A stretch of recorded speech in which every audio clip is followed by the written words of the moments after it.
देखिए भैया, इस कथा को श्रवण करने से पहले इस वीडियो को सब्सक्राइब कर दें, जिससे आगे के आपको नई नई कथाएं श्रवण करने को मिलती रहें। तो ये प्रसंग उस समय का है जब हमारे प्रभु श्री राम जी अयोध्या आए हैं, और जब अयोध्या में चारों तरफ खुशियों का एक तरीके का तांता लगा हुआ है, सभी लोगों का खुशियों का इस समय इतना सारा सब कुछ बढ़िया है कि कोई बखान नहीं कर सकता। तो ये प्रसंग जो है ना भैया, उत्तरकांड से लिया गया है, सप्तम सोपान उत्तरकांड। कि जब मेरे प्रभु श्री राम जी जैसे ही आए हैं तो वहाँ का नज़ारा सारा अजीब ही अजीब हो गया। ऐसा नज़ारा हो गया है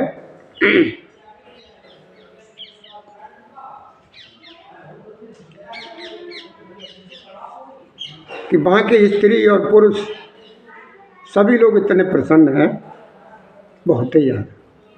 तो यही कल प्रसंग चल रहा था, इससे आगे की कथा आप श्रवण करेंगे तो ध्यान दीजिए कि मेरे बाबा तुलसीदास जी ने चौपाई में लिखा है कि बीथी सकल सुगंध सिंचाई, गजमन रच बहु चौक पुराई, नाना भांत सुमंगल साजे, हर्ष नगर निशान बहु।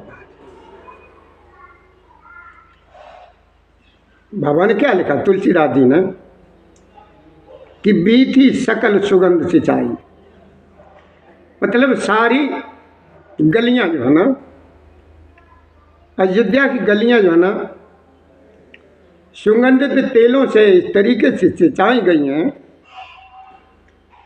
कि गज मुक्ताओं से रच कर के बहुत से चौके पुरवाए गए हैं,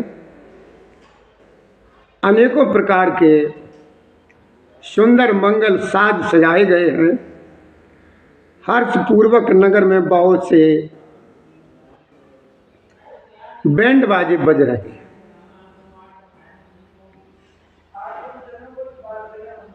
कि अयोध्या की गलियां जो है ना, सुगंधित तेलों से इस तरीके से सिंचाई गई हैं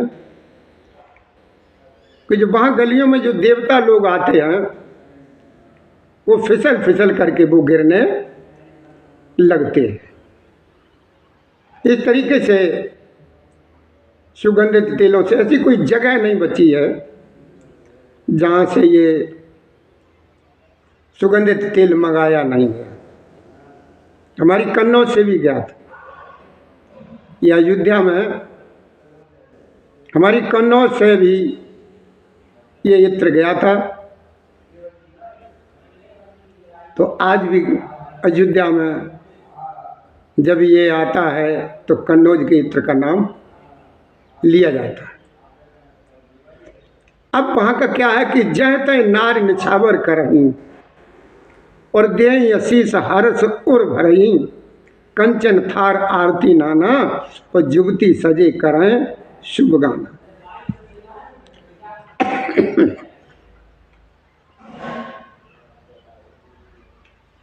वहाँ की स्त्रियां जो है ना, इस समय के अयोध्या की स्त्रियां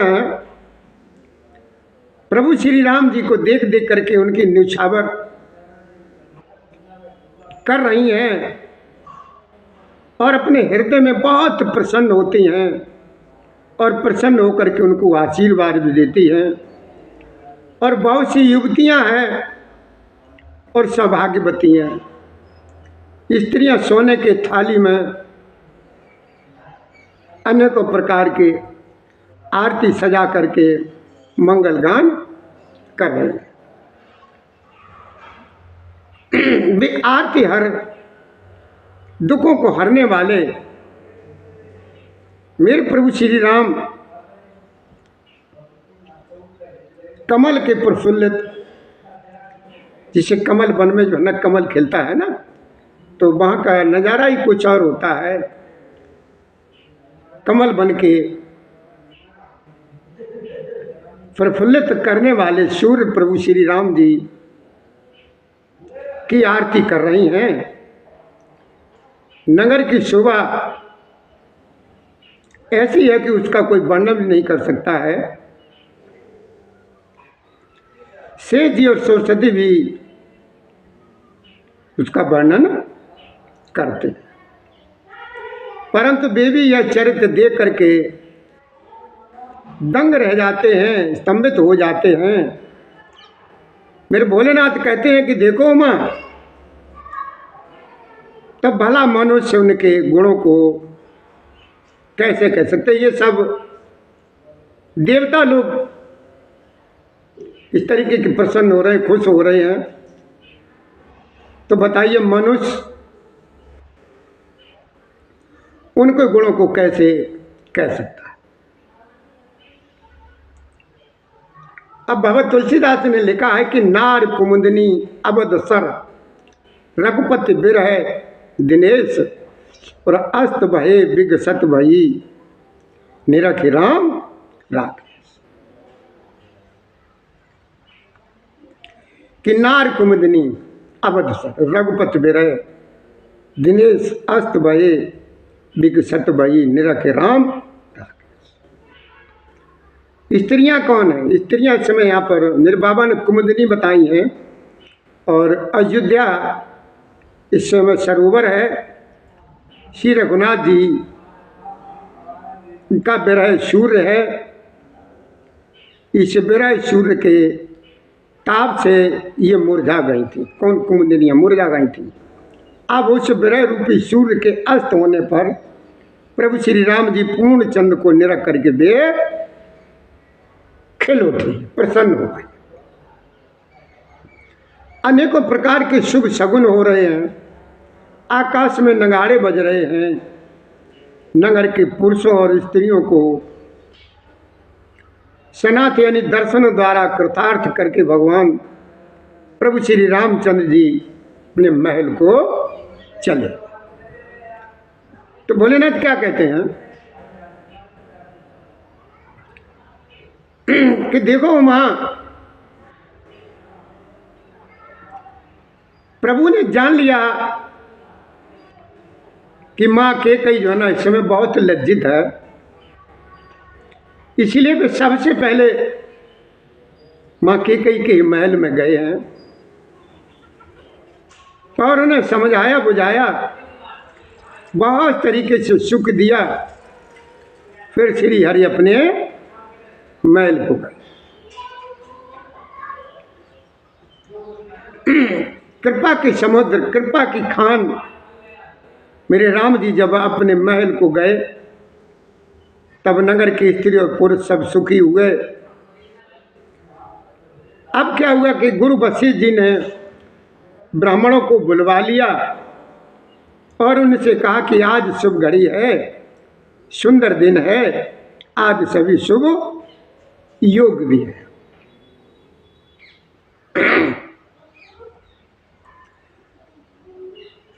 जब बुलवा लिया तो ब्राह्मण सभी लोग कहने लगे हैं, अनेकों ब्राह्मण कोमल वचन कहने लगे कि प्रभु श्री राम जी का राज्याभिषेक संपूर्ण जगत को आनंद देने वाला है। अब विलंब ना कीजिए और महाराज का तिलक शीघ्र जो है ना कीजिए। जब मुनि ने सुमंत्र जी से कहा, जब सबकी राजी हो गई तो मुनि महाराज ने सुमंत्र जी से कहा, वे सुनते ही बहुत प्रसन्न हो गए और चले हैं। उन्होंने तुरंत ही जाकर के अनेकों रथ घोड़े और हाथी तैयार कर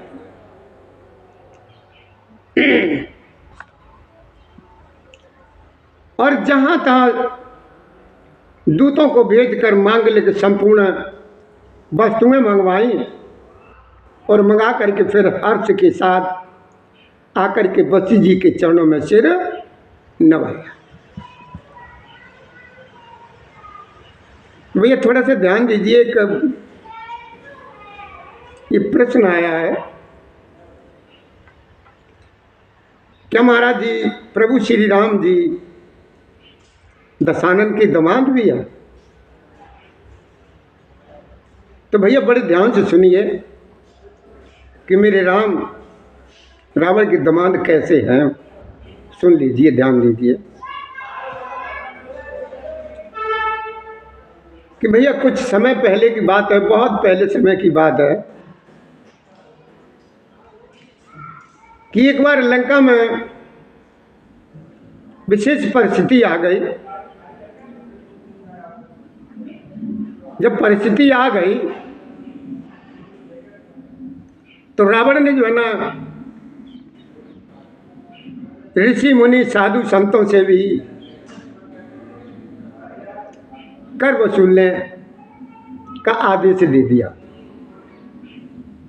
और खुद भी जाने लगा। जब वो खुद भी जाने लगा, वो साधु संत बेचारे ऋषि मुनि हैं, उनके पास कुछ देने के लिए कर कहाँ से आए? तो उसने क्या किया, ऋषि जी के आश्रम में गया तो वहां पर उसे एक राधे राधे भैया, राधे राधे राधे राधे, एक उसी घड़ा रखा दिखाई दे गया। तो अब वो क्या करने लगा कि सारे ऋषियों और मुनियों संतों का खून निकालने लगा। खून निकाल निकाल करके वो उस घड़े में भरने लगा। एक दिन क्या हुआ, वो घड़ा जो है ना उठा लाया और उसने अपने घर पर यानी महल में रखा। वो घड़ा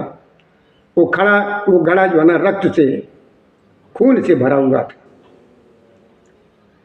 रख दिया घड़े को और उसने ये कह दिया कि भैया देखो, इस घड़े को कोई मत छूना। अगर ये घड़ा किसी ने छुआ तो इसमें विष है, यानी जहर है। जिस किसी ने चाक भी लिया तो उसका अंत हो जाएगा। अच्छा, इधर क्या था, इधर जो रावण जो है ना वन में घूमने का, विचरने का, वन विहार करने का बहुत शौकीन था। तो एक दिन वो वन विहार के लिए गया हुआ था तो मंदोदरी वहां आ गई। वो मंदोदरी ने देखा तो उसमें से जो कुछ जो खून था उसने ले लिया, किसी लोटा में समझो, कटोरी समझो, किसी में समझो, निकाल लिया और वो उसने पी लिया। जब वो पी लिया तो उस मंदोदरी के उसके गर्भ ठहर गया।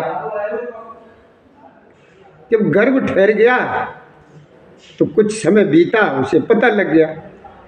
तो उसने अपने पति से एक दिन कहा कि देखो पतिदेव, हमने ऐसा सुना है कि आप जब गर्जना करते हैं तो क्या आपकी गर्दन से स्त्रियों के गर्भ गिर जाते हैं? ये मंदोदरी ने कहा दशानन से। तो ऐसा करके हमें दिखाइए। तो मंदोदरी बोली कि देखिए ऐसे नहीं, हम जब आपको सूचना दें, हम आपको इशारा करें, जो आपसे कहें, तब आप ऐसा करना। अच्छा, मंदोदरी कहीं एक काम तो में गई या छुप गई, उसकी नज़र से एक तरफ जब हो गई तो उसने ये कहा। तो जैसे ही उसने ये गर्जना की तो जो गर्भ था उसके वो गर्भपात हो गया, गिर गया। अब उसको ले कहाँ जाए, क्या करें? और तो उसने उस गर्भ को जो है ना उसी मटके में डाल दिया और मटके में डाल करके उस मटके में ये था कि ये मटका जहां कहीं पर भी ये खड़ा रखा जाएगा तो उस जगह पर जो ना अकाल की संभावना, यानी अकाल पड़ने लगेगा। तो वो घड़ा जो है ना राजा जनक के एरिया में वो घड़ा गड़वा दिया गया। राजा जनक के एरिया में जब वो घड़ा गड़वा दिया गया तो उसमें बहुत सुंदर सी प्यारी सी कन्या के रूप में कन्या बन गई, सुहागरा हो गई, पलने लगी। अब जैसे ही घड़ा राजा जनक के राज्य में घड़ा जब गाड़ दिया गया तो वहां पर भी अकाल पड़ने लगा। जब वहां पर भी अकाल पड़ने लगा तो ब्राह्मणों ने बताया, मुनि श्रेष्ठ ने बताया, वशिष्ठ जी ने कहा कि देखो ऐसा है कि आप अगर दोनों लोग मिलकर के हलेस्ती करें, हलेस्ती मतलब हल चलाए दोनों लोग मिलकर के, तो ये जो है ना व्यवस्था सही हो सकती है, यानी सब कुछ ठीक हो जाएगा। तो राजा और रानी ने मिलकर के दोनों ने जब वो हल चलाया तो हल में एक नुकिया होती है, कील जो होती है उसे शीत बोलते हैं। तो राजा रानी दोनों हल चला ही रहे थे, उस हल्की जो शीत जो है ना उस मटके में लग गई। जब लग गई तो उसको मटका को देखा गया। जब देखा मटका तो उसमें एक बहुत सुंदर बड़ी प्यारी सी बच्ची उसमें दिखाई दी। तो जब बच्ची दिखाई दी तो जनक जी उस बच्ची को दे गए, और जैसे बच्ची बाहर जनक जी हाथ में लिए हुए हैं लिए तो उस समय वहां पर सारा सब कुछ नजारा एकदम बढ़िया, बरसात होने लगी, चारों ओर फल फूल लगने लगे। जिन कुओं में जल नहीं था उन जलों में मीठा जल भर के आ गया, जिन नदियों में खारा पानी हो गया तो उनमें बहुत सुंदर मीठा पानी हो गया। वृक्ष जो है ना फल देने लगे, बहुत ही सुंदर सब कुछ हो गया। जब बहुत सुंदर सब कुछ हो गया तो जानकी जी बड़ी हो गई, क्योंकि वो राजा जनक पढ़ रहे हैं, बहुत प्यारी थी उनको, बहुत रहती थी बेटी, तो पढ़ रही है।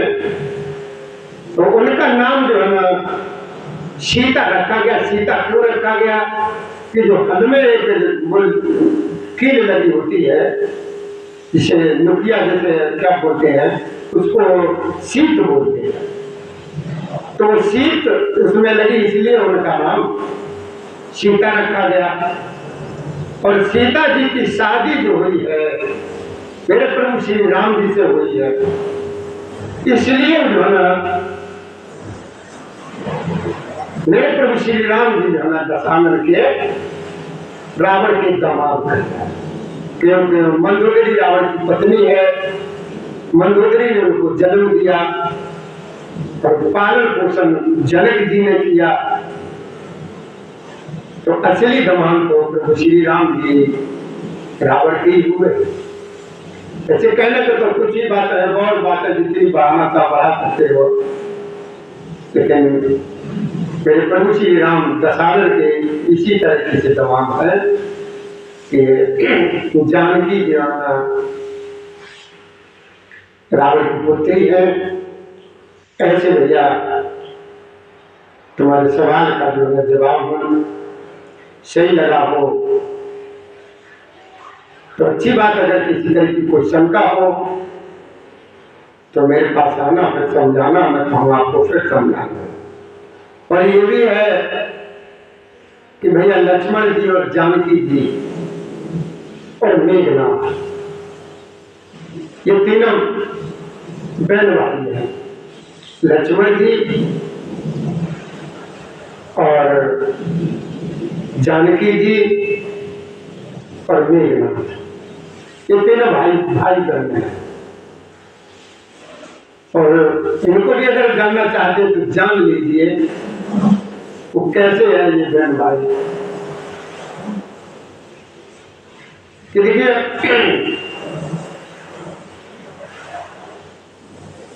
शेषनाग जो है ना लक्ष्मण के, और शेषनाग पृथ्वी को अपने ऊपर धारण किए हुए हैं। और शेषनाग जी जब नीचे नागलोक है, उस नागलोक में